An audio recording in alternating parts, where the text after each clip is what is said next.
유방암 환자분들이 저한테 오시면 대략적으로 3분 중에 2분은 가슴을 남기세요. 그런데 저를 비롯해서 여러 의사들이 이쪽 수술을 좀 덜 하려는 쪽으로 움직여가고 있어요. 근데 그건 왜 그럴까요?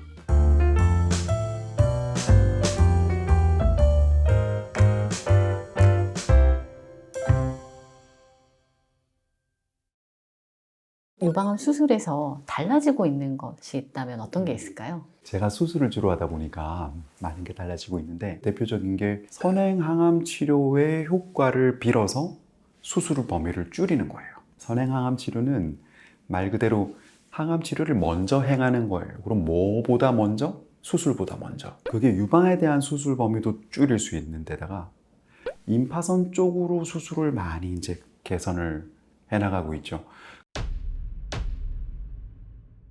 임파선은 선이 아닙니다, 사실은. 임파선은 그 가느다란 빨대 같은 거라고 생각하시면 되는데, 빨대를 누가 멀리서 들고 있으면 빨대가 이렇게 막대기처럼 보일 거잖아요.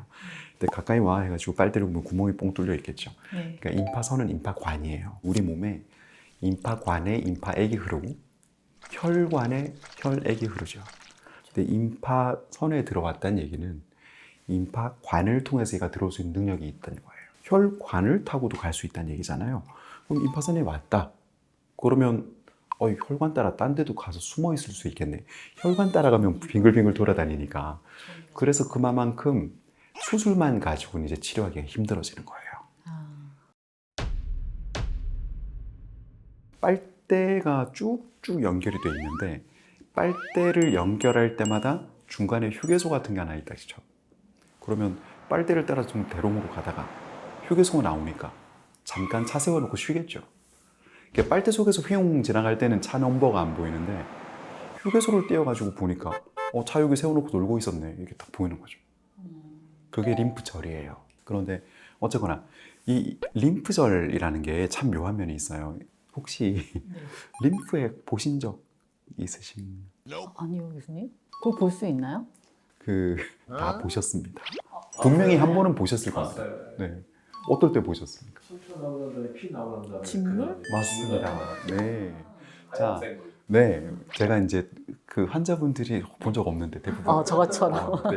이런 반응 저 아주 좋아합니다. 우리 몸에 물이 안 돌고 고여 있는 데가 있다 그러면 거기가 문제가 생길 겁니다. 몸에 피가 안 돌게 여기 고무밴드 층층 감고 하룻밤 자면 이 손가락이 어떻게 되겠어요? 그렇죠. 그래서 우리 몸은 뭔가 순환을 계속 해야 합니다. 그 순환을 멈추면 우리 몸은 기능을 다했구나, 내 영혼은 하늘로, 뭐 이렇게 되는 거죠. 그래서 계속 돌게 돼 있는데, 예를 들어 심장에서 100을 뿜어냈어요. 그럼 동맥을 따라서 쭉 가겠죠. 그 다음 정맥으로 돌아오는 거는 90이야, 90. 나머지 10은 어디로 갔나?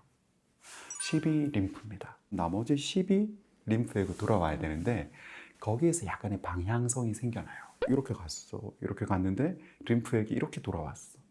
이러면 여기만 막 감시하면 되겠죠. 근데 림프라는 게 우리 몸이 접어지는 곳에만 돼요. 대표적인 곳이 목이죠. 목 접어지잖아요. 몸통하고 팔하고 접어지죠. 여기도 접어지고, 제 사타구니 접어지죠. 무릎 뒤쪽이 접어져요. 그래서 접어지는 곳에 림프가 많다. 근데 결국 림프도 이쪽으로 돌아오기 위해서 계속 흐름이 있는데, 걔가 여기에 많이 있는 거예요. 그러니까 이쪽에서 이제 돌아와야 되는 림프가, 여기서 림프가 돌아오는 걸로 보면 한 15%, 20%는 이쪽으로 돌아온대요. 그냥 안으로 돌아온대요. 근데 80%, 85%쯤은 이쪽으로 쭉 올라가서 겨드랑이 쪽에 모인 다음에 여기서 이렇게 해가지고 이렇게 심장으로 다시 돌아오는 거죠. 그러면 방향성이 생기죠, 그죠? 여기에서 뭐가 생겼네? 그러면 여기. 그래서 이쪽으로 찾아 들어가요. 그게 전통적인 수술 방법이었어요. 유방암 환자분들이 저한테 오시면 대략적으로 3분 중에 2분은 가슴을 남기세요. 근데 예를 들면 아주 초기인데 여기저기 흩어져 있네? 예, 상피니암이 넓어. 이럴 수 있죠. 내지는 가슴이 되게 조그만하신 분이 하필 또 찌찌 바로 밑에 이런데 턱 암이, 그럼 여기 부분 수술하고 나면 남은 가슴이 없잖아요. 이 가슴 부분 수술은 가슴 보존술 이렇게 되는데, 이것도 좀 묘한 얘기입니다. 가슴을 보존했을 때 스트레스가 너무 심해, 왜? 모양이 너무 이상해서. 오히려. 이러면 보존술을 하는 게 의미가 있을까요? 없습니다, 이거는. 그러니까 가슴 보존을 한다는 얘기는 적어도 양쪽을 봤을 때 비슷해. 내지는 내가 이 사람을 봤을 때 그래도 괜찮네. 이렇게 생각을 할 수 있어야 돼요. 항상 그런 뭐 만족스러운 결과가 나오는 건 아니라서 이제 좀 답답할 때도 있긴 있지만 그래도 기본적으로 목표는 그렇게 세웁니다. 그러니까 세 분 중에 두 분이 유방 보존을 할 수 있네. 세 분 중에 한 분은 가슴을 전부 다 수술하네. 자, 이게 이제 가슴 수술에 대한 이야기고요. 근데 유방에 생겼으니까 유방암을 수술을 하는데 가슴을 수술하고 그다음 임파선 요게 따라 들어가죠. 임파선 수술은 어떻게 했었냐면 예전에는 발견이 굉장히 늦었대요. 발견이 늦었다는 얘기는 네. 임파선에 많이 가 있을 가능성이 있고 그러니까 임파선 수술을 많이 거의 청소하듯이 그러니까 임파선 곽청술 이렇게 되는데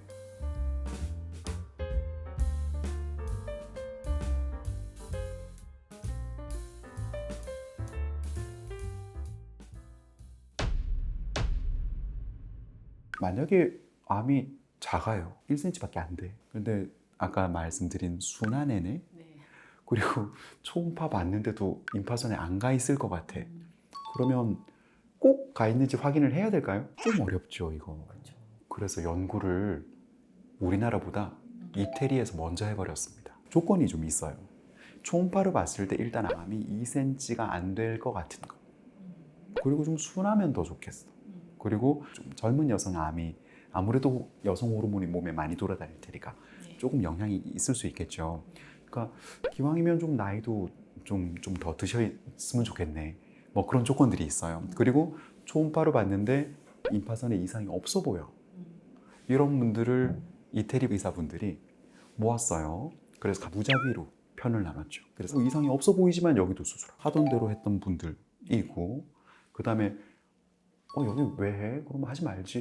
이랬던 분들은 여기만 수술하고 여긴 안 하고 그런 분들이 있겠죠. 네. 700여분, 700여분 이렇게 해가지고 굉장히 대규모로 연구를 했습니다. 이제 700 얘기하면 복잡하니까 이제 퍼센트로 바꿔서 얘기를 드릴게요. 초음파에서 없어 보였는데 실제로 수술을 했어요. 해봤더니 눈곱만큼, 좁쌀만큼, 콩알만큼, 파달만큼 가 있는 분들이 있더라는 겁니다. 그게 한 12%, 13% 돼요. 그러면 반대쪽 700명 큰일 났죠, 지금. 네, 그러니까요. 초음파에서는 괜찮아 보여서 안 했는데 수술하고 현미경을 보니까 12%, 13%나 가 있었단 말이야. 그러면 이분들이 5년 지나면 여기서 누군가 막 생길 거 아닙니까? 근데 실제로 5년 지나서 봤더니 1% 생겼대요. 뭔가 이상하죠.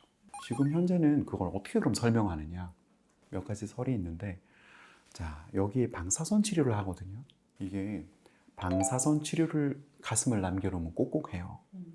이거 싫어하시는 분들이 가끔 계세요. 그 이유를 설명을 드려보면 예전 미국에서 그 처음으로 방사선 치료를 이제 해 마라를 테스트를 누군가는 해야 되겠죠. 그러니까 1970년대 이전에는 유방암이래 그러면 전부 다 수술 다 해버렸어요. 전절제 말씀하시는 맞습니다. 거죠? 그러니까 부분절제, 유방암 보존 이런 게 나온 게 1970년대거든요. 근데 그때 당시에 전부 다 수술을 안 하고 부분하는 대신에 그래도 또 딴 데서 생기면 안 되니까 방사선 치료를 한 사람들이 있고 야 그냥 여기만 수술하고 한번 보지 방사선 치료 힘들게 왜 해? 그래서 방사선 치료 안 하신 분들이 있었어요. 근데 방사선 치료를 안 했더니 10년 정도 지나는 동안에 10사람 중에 3명 가까이가 재발을 해요. 여기서. 근데 방사선 치료를 했더니 10년 지나는 동안에 이쪽에서 재발할 거에 3분의 1만 재발을 해요. 2명이나 줄일 수 있는 거예요. 3명 중에 2명을 피할 수 있는 거죠. 이건 엄청나게 효과적인 거거든요. 그러니까 부분 수술을 하고 나면 유방을 보존했으니까 방사선 치료를 꼭 따라서 하는 게 원칙인데 그렇게 하다 보니까 여기에 들어가는 방사선 중에 일부가 이쪽에 좀 그래서 그쵸. 역시. 네, 그래서 조그만하게 있었다고 해도 얘가 방사선 영향을 받아가지고 없어진 거 아닐까? 그리고 여성 호르몬 수용체가 있고 헐도 수용체는 없고 그런 분들이 이 연구에 많이들 들어가 있었는데 그러면 수술만 끝나고 끝 하는 게 아니고 약을 적어도 5년은 드시거든요. 근데 약을 먹으면 약이라는 거는 먹어서 내 몸에 돌아요. 내 몸에 도니까 몸에 딴 데만 갈까요? 여기도 갈 수 있을까요? 다 영향을 맞습니다. 미치겠죠. 네. 그러다 보니까 여기에서 문제를 일으켜야 될 애가 문제를 덜 일으키려 합니다. 그리고 세 번째는 임파선이라고 하는 데가 원래 유방암하고는 좀 다른 환경이에요. 유방은 임파선은 있는데 림프절이 막 있거나 그러지는 않거든요.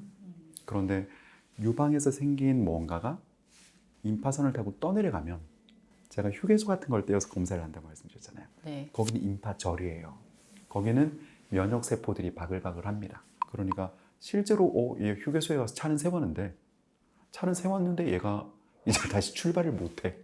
그러면 또 딴 데 가서 문제 일으킬 가능성은 적어지겠죠. 그래서 방사선 치료 효과, 그리고 먹어서 약, 아니면 주사로 약, 이게 몸 전신 치료하는 그 효과, 그리고 여기랑 여기는 아무래도 좀 환경이 다르니까 그래서 길을 못 펴는 거 아닌가, 그렇게 설명을 하곤 합니다. 자, 그런데 그건 이태리에서 한 연구고, 그래서 우리나라에서 계속 연구를 하고 있고요. 우리나라에서 그래서 모든 분들한테 다 이 연구 결과를 적용하는 거는 아직은 조금 조심스럽긴 해요. 그런데 저를 비롯해서 여러 의사들이 이쪽 수술을 좀 덜 하려는 쪽으로 움직여가고 있어요. 근데 그건 왜 그럴까요? 환자한테 부담을 덜 주기 위해서 그런 게 아니실까요? 이거 하면 불편할 것 같아요. 맞습니다. 네. 두 분 말씀이 다 맞습니다. 이게 뭐가 있느냐면, 또 천안에 계시는 분들이 싫어하시면 어떡하지? 네. 경상도 부산에서 출발해 과거보로 한양가 천안 삼거리. 아이고, 저기 목포, 광주, 나주 이렇게 올라오시다가 천안 삼거리에서 만나죠. 하필 거기 소달구지가 가다가 말 타고 가는 선비 누구랑 교통사고가 나가지고 거기가 길이 꽉 막히면 누구 과거 시험 보러 한양 못 가겠죠, 그죠? 이런 문제가 생기는 겁니다. 무슨 뜻이냐면, 이게 적어지는 곳에 많다고 그랬잖아요. 팔에서 올라오는 임파가 이렇게 거쳐서 가야 돼요. 근데 여기서 오는 애가 하필 만났네. 근데 수술을 한 게 하필 삼거리 같은 애를 수술을 해가지고 떼어버렸네. 야, 그러면 여기 난리 나겠죠. 많이 떼면 많이 뗄수록 팔이 고생을 할 가능성이 많아지죠. 그게 대표적인 게 림프 부종인데요. 네, 림프 부종, 팔이 부었네. 순환이 잘 안 되고 붓나요? 맞습니다. 네, 혈액으로 돌아오는 거는 90%밖에 안 돼. 근데 계속 100을 보내. 그러면 10이 돌아와야 되는데 10이 돌아오지 못하고 자꾸 차여요. 그럼 어느 순간 붓겠죠. 그러면 그건 그때 가서 약 먹어서 치료할 수 있을까요? 이건 불가역, 비가역입니다. 네, 되돌릴 수가 없어요. 그래서 가능하면 조금 아껴주는 쪽으로 가야 되겠죠. 그리고 팔이 붓는 거 말고도 또 이유가 있어요. 보통 우리 몸은 혈관, 신경 이런 것들이 같이 다닙니다. 림프도 같이 다니는 경향이 있어요. 네, 그러다 보니까 림프를 수술을 하다가 보면 신경을 건들 수 아무리 있나요? 조심을 했는데도 그럴 수 있을 것 같아요. 맞습니다. 그러니까 그냥 감시림프절 생검술이라고 해요. 여기서 가가지고 여기 꼭 있을 것 같은 애. 그러니까 부산에서 출발하면 추풍령 요런데, 서울 끝에 가가지고 뭐 서울 마지막 휴게소 여기 가서 쉴 가능성보다는 대구 근처에서 한번 쉬고 충청도에서 한번 쉬고 이렇게 올라갈 가능성이 많잖아요. 그러니까 가 있을 것 같은 데를 검사하는 게 감시림프절 생검술이라고 생각하시면 되는데, 감시림프절 생검술만 해도 팔이 부을 가능성이 95% 이상 없기는 하지만 있을 수 있습니다. 그리고 아무리 조심을 해도 감시림프절 생검술을 했는데 팔이 안 부어도 뭔가 팔이 불편해, 좀 이상한 것 같아 하는 분들이 10분 중에 한두 분 되신대요. 그러니까 감시림프절 생검술을 아예 안 하면 어떨까? 중요한 문제죠. 그래서 수술적으로 달라지고 있는 게 그런 부분을 최소화하기 위한 맞습니다. 노력들.